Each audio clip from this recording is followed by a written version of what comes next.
이름 정의 가겠습니다. 이름 정의는 뭐냐면 셀 범위에다가 이름을 주겠다는 얘기예요. 셀 범위를 이름을 정의하겠다라는 거고, 언제 사용하냐면 이동하거나 주로 셀 범위를 지정, 그러니까 수식에서 이름을 사용하고자 할 때 사용을 한다라는 거죠. 그게 바로 이제 이름 정의고, 영역을 지정한 다음에 수식에 정의된 이름 그룹에 가게 되면 이름 정의가 있거든요. 여기서 이름을 정의한다라는 거고, 그리고 조심하셔야 될 건 이름 정의는 절대 참조로 정의가 돼요. 이런 거는 이제 맞다 틀리다 구분하셔야 되는 거고, 이름 정의할 때는 절대 참조로 정의가 된다라는 거 조심하셔야 되고, 그다음에 이름을 줄 때는 첫 글자는 문자, 영문, 한글, 그다음에 이제 밑줄 줄 수 있고요. 그다음에 원화 표시 중에서 사용할 수 있습니다. 그러니까 밑줄이나 원화로 시작할 수 있다라는 건데 일반적으로 가능하다 정도만 알고 가시면 되는 거고요. 그다음에 문자로 시작한다. 조심하실 건 또 숫자로 시작될 수가 없어요. 조심하셔야 됩니다. 숫자로 시작할 수가 없습니다. 그러니까 결론적으로 문자, 영문, 한글 주면 된다 얘기고, 굳이 밑줄 또는 원화 쓸 수는 있다라는 거고, 그다음에 공백을 줄 수가 없어요. 공백을 포함할 수가 없습니다. 그래서 일반적으로 꼭 공백을 줘야 된다 그러면 이제 밑줄을 주는 거죠. 또 하나, 셀 주소 형식이 될 수 없다. 당연히 셀 주소 형식으로 안 쓰려고 이름을 주는 건데, 이름을 정의하는 건데 굳이 이름을 자체를 셀 주소로 준다? 그건 말이 안 되는 거죠. 최대 255자까지 지정할 수 있다라는 거고, 영문 같은 경우는 대소문자 구분하지 않는다. 만약에 대소문자를 구분하게 되면 굉장한 혼란이 오게 되죠. 그리고 수식에 사용된 이름을 지우거나 인식할 수 없는 텍스트를 수식에서 사용하게 되면 네임 오류가 발생한다. 이것도 좀 같이 알고 가시고 직접 한번 보도록 하겠습니다. 지금 점수를 입력을 쭉 해놨고요. 컴일반의 점수는 B의 2에서 B의 5잖아요. 그러면 여기다가 우리가 는 그다음에 SUM sum 가로 열고 B의 2에서부터 B의 5 그리고 엔터. 그러면 합계가 구해지잖아요. 지금 같은 경우는 뭘 사용을 한 거예요? 셀 주소를 사용했잖아요. 그런데 셀 주소를 사용하지 않고 우리가 뭘 사용할 거냐면, 지금 B의 2에서부터 B의 5까지를 범위 설정하고 난 다음에 이름 상자에 가서 여기서 이름을 주는 거죠. 뭐라고 이름을 주냐면, 지금 이게 컴일반이잖아요. 그러면 컴일반으로 이름을 주겠습니다. 컴일반. 그리고 엔터를 치게 되면 지금 여기가 컴일반으로 이름이 잡힌 거예요. 그리고 수식 탭에 정의된 이름 그룹에 이름 관리자를 하게 되면 지금 컴일반 그래 놓고 범위가 잡혀 있잖아요. 바로 이겁니다.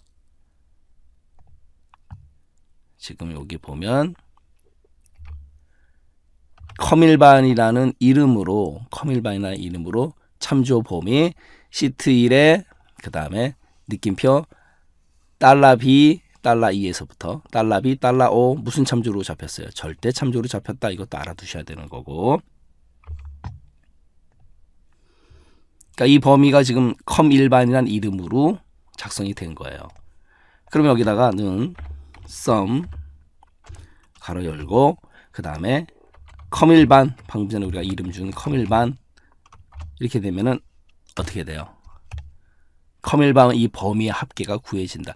이게 바로 이름이다라는 거죠. 그 다음에 또 하나, 시험 문제에서 또 뭐가 잘 나오냐면, 딜리트로 삭제하기로 하고요. 지금 범위 설정을 하고 난 다음에 정의된 이름의 선택된 영역에서 선택 영역에서 만들기가 있어요. 그럼 여기서 왼쪽 열을 해제시키고 첫 행 여기 성명 컴일반 엑셀인데 조심하셔야 될 게 뭐냐면, 성명 컴일반은 상관이 없는데 이 엑셀 보세요. 액하고 셀하고 가운데 공백이 있잖아요. 그랬을 때 어떻게 되겠는가라는 거죠. 아까 제가 서두에 말씀드렸잖아요. 공백 같은 경우는 사용을 못해요.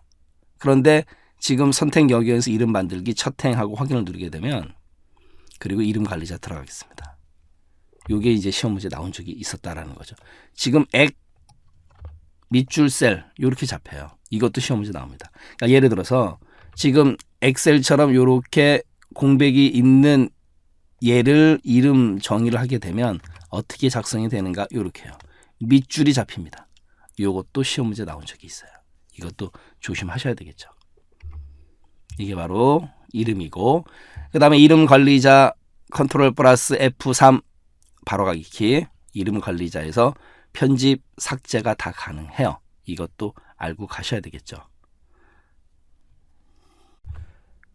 이번에는 메모인데요. 우리가 메모를 입력하는 바로가기 키는 Shift 플러스 F2예요. 이것도 암기 속성, 암기하는 방법이 있죠. 메모를 전달해 줄 때 조용히 전달해 주고 싶을 때 쉬, 조용히 해라 이거죠. Shift의 쉬, 그죠? 그 다음에 쉬의 E, F2 그렇게 머릿속에 넣어두시면 돼요. 메모는 말 그대로 보충이죠. 보충 설명. 그러니까 셀에 입력시키는 셀에 대한 보충 설명이에요. 그걸 줄 때 메모, 그 다음에 모든 셀에 당연히 입력할 수 있고, 그 다음에 여기서 이제 모든 셀이라는 거는 문자든 숫자든 그걸 의미하는 거예요. 우리가 잠시 후에 배울 윗줄은 숫자에는 입력은 되지만 나타나지가 않거든요. 그것 때문에 모든 셀에 입력할 수 있다, 이렇게 표현을 하는 거예요. 그리고 메모 같은 경우는 당연히 셀에 메모를 줬어요. 그럼 그 셀의 위치가 변경되면 어떻게 돼요? 메모도 같이 움직이는 거죠. 이건 당연한 거죠. 상식적인 거고. 그 다음에 검토 탭의 메모 그룹의 새 메모, 또는 이제 바로가기 메뉴에서 메모 삽입을 갖다가 클릭해서 메모를 삽입하는 거고, 그다음 메모를 삽입하게 되면 빨간색 표식이 나타나요. 잠시 후에 보겠지만 빨간색 표식이 나타났다 그러면 메모가 삽입되어 있구나, 이렇게 아시면 되는 거고, 그리고 이제 마우스를 그 셀에 위치시키게 되면 메모가 나타나요. 그리고 메모 표시 숨기기에서 당연히 메모를 나타나게 할 수도 있고 숨길 수도 있다라는 거고, 또 하나 이제 시험 문제에서 언급 잘하는 건 이해요. 셀에 입력된 데이터를 삭제를 해요. 그랬을 때 메모는 어떻게 되겠는가? 메모는 삭제되지 않습니다. 이게 시험 문제에서 잘 나와요. 그럼 메모를 삭제하려면 어떻게 해야 되겠는가? 바로가기 메뉴에서 메모 삭제를 갖다가 선택하거나 또는 검토 메모에 가서 삭제를 실행하면 돼요. 메모 한번 보겠습니다. 지금 여기 빨간색 표식이 나타나 있잖아요. 얘가 바로 메모예요. 그래서 마우스를 위치시키게 되면 이렇게 나타납니다. 바로 그거고, 그 다음에 메모 같은 경우는 마우스 오른쪽 버튼 누르고 메모 삽입, 여기서 메모 삽입도 가능한 거고, 그리고 검토 탭에 가게 되면 메모 그룹에 와서 바로 이 메모 표시 숨기기, 얘를 클릭하게 되면 나타나고 숨기고, 그다음 메모 모두 표시, 메모가 모두 표시가 되는 거예요. 바로 그겁니다. 그리고 메모 삭제, 그다음에 메모 편집, 요것도 알고 가셔야 되겠죠. 또 하나, 메모를 얘를 이렇게 위치를 변경하게 되면 메모가 같이 움직였잖아요. 바로 그거고, 그 다음에 여기서 메모 55 삭제를 하겠습니다. 삭제를 했을 때 메모가 같이 삭제가 돼요, 안 돼요? 안 돼요. 이거 시험 문제에서 잘 나와요. 메모 위치, 데이터를 위치 이동시키게 되면 메모도 같이 움직인다, 알아두셔야 되고, 그 다음에 데이터를 삭제를 해도 내용을 삭제했을 때 그 메모는 같이 삭제가 된다, 안 된다? 안 된다. 시험 문제에서 언급 되게 잘한다는 거 조심하셔야 되겠죠. 윗줄 같은 경우는 데이터에 대한 보충 설명, 그런데 위에다가 주는 주석, 데이터의 바로 위에다가 준다. 그래서 윗줄이라고 부르는 거예요. 그리고 얘는 조심하셔야 될 게 문자 데이터에만 입력할 수 있어요. 그리고 문자 데이터만 표시가 됩니다. 물론 숫자 데이터에도 입력은 되는데요, 엔터 쳤을 때 안 나타나요. 그러니까 의미가 없는 거죠. 그래서 문자 데이터에만 입력할 수 있다, 이렇게 아셔야 되는 거고, 뭐가 윗줄. 홈 탭의 글꼴 그룹에 가게 되면 윗줄 필드 표시 숨기기에 윗줄 편집을 갖다가 실행해서 윗줄을 입력하면 돼요.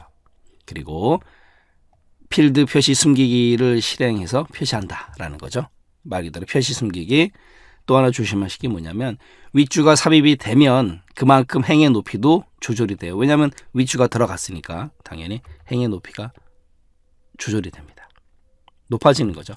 그리고 수평 맞춤이라든가 글꼴 서식을 변경할 수가 있어요. 윗줄에 대한. 근데 조심하실 거, 시험 문제에서 얘가 잘 나와요. 그대로 나옵니다. 방금 전에 글꼴 서식 줄 수 있다 그랬잖아요. 그런데 전체에 대해서만 서식을 변경할 수 있어요. 일부분만 안 됩니다. 그걸 가지고 또 시험 문제에서 엄청 잘 내요. 그래서 윗줄에 입력된 내용은 내용 전체에 대해서만 서식을 변경할 수 있지 일부분만은 안 된다. 명심하셔야 됩니다.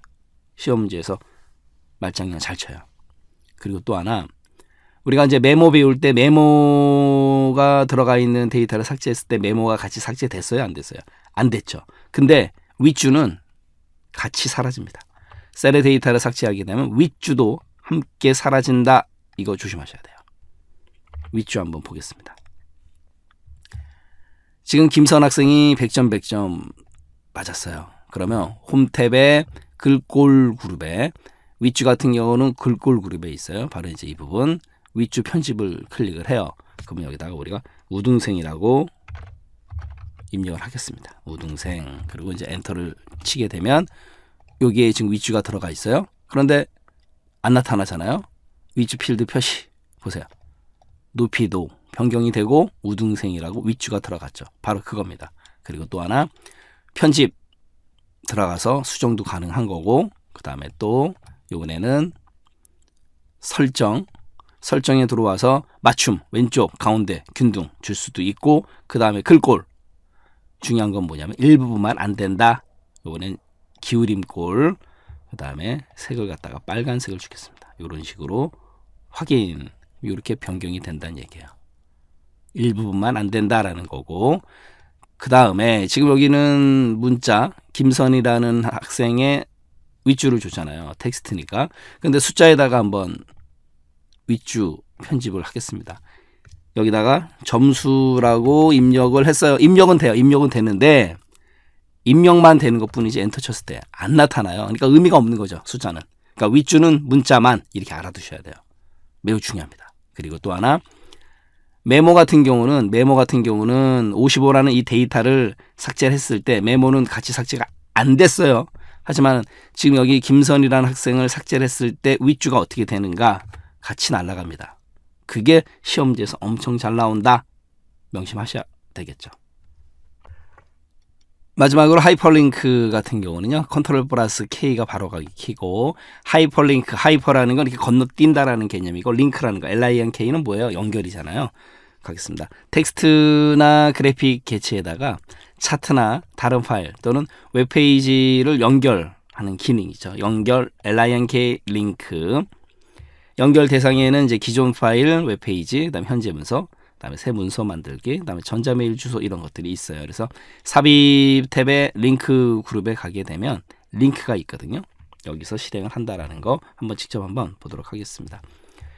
삽입 탭에 링크 그룹에 오게 되면 링크가 있잖아요. 그러니까 링크를 클릭하는 거고, 그다음에 바로가 익히는 컨트롤 플러스 K. 지금 아래쪽에 오게 되면 주소가 있잖아요. 여기다가 우리가 간단하게 www.영진.com 그리고 확인을 누르게 되면 이렇게 하이퍼링크가 만들어지는 거예요. 그리고 얘를 클릭을 하게 되면 이렇게 하이퍼링크 연결이 된다라는 거죠. 이게 바로 하이퍼링크다라는 거고, 네, 강의 마치도록 하겠습니다.